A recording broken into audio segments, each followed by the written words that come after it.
क्या भारत अपने परमाणु हथियारों को और भी ज्यादा ताकतवर बना रहा है? क्या भारत अपनी परमाणु रणनीति को बदल रहा है? दरअसल इन्हीं सवालों के जवाब में अमेरिका के एक बड़े संस्थान ने कुछ दावे किए हैं। फेडरेशन ऑफ अमेरिकन साइंटिस्ट की एक रिपोर्ट के मुताबिक भारत कम से कम 4 नए वेपन सिस्टम को डेवलप कर रहा है। ये मौजूदा हथियारों को या तो रिप्लेस करेंगे या उन्हें और भी ज्यादा बेहतर बना देंगे। इनमें परमाणु क्षमता वाले विमान, जमीन से दागे जाने वाला मिसाइल सिस्टम और सबमरीन से छोड़े जाने वाली मिसाइलें शामिल हैं। इस अमेरिकी रिपोर्ट की अब चर्चा शुरू हो गई है। इस रिपोर्ट में कहा गया है कि भारत परमाणु क्षमता से लैस 8 सिस्टम्स पर काम कर रहा है। इनमें 2 aircraft, 4 land based ballistic missile और 2 सी बेस्ड बैलिस्टिक मिसाइलें शामिल हैं। रिपोर्ट में यह भी कहा गया है कि भारत जल्द ही कुछ और वेपन सिस्टम डेवलप कर सकता है। फेडरेशन ऑफ अमेरिकन साइंटिस्ट की रिपोर्ट में सबसे खास बात यह है कि भारत की परमाणु रणनीति का फोकस अब चीन पर बढ़ता जा रहा है। पहले ये रणनीति पाकिस्तान को ध्यान में रखते हुए बनाई जाती थी। इसलिए आप देख रहे हैं कि कैसे भारत हिंद महासागर में लगातार मिसाइलों का परीक्षण कर रहा है।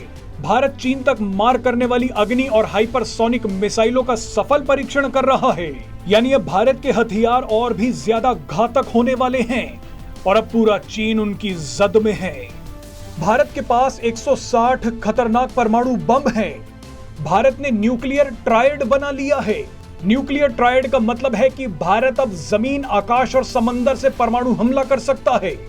जमीन से भारत ने परमाणु क्षमता से लैस पृथ्वी और अग्नि सीरीज मिसाइलों का परीक्षण कर लिया है।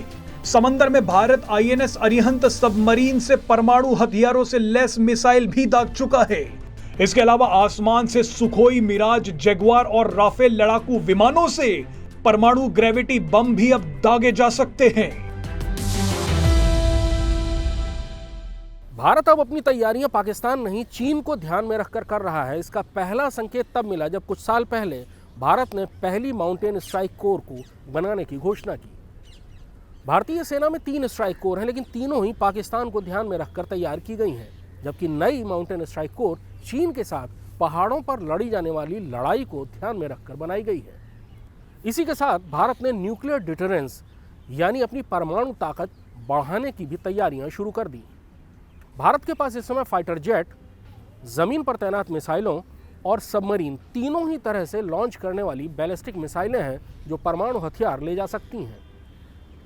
भारत के पास इसमें कम से कम 2 न्यूक्लियर सबमरीन हैं जो बैलिस्टिक मिसाइलों से लैस हैं और दुनिया में कहीं भी परमाणु हमला कर सकती हैं।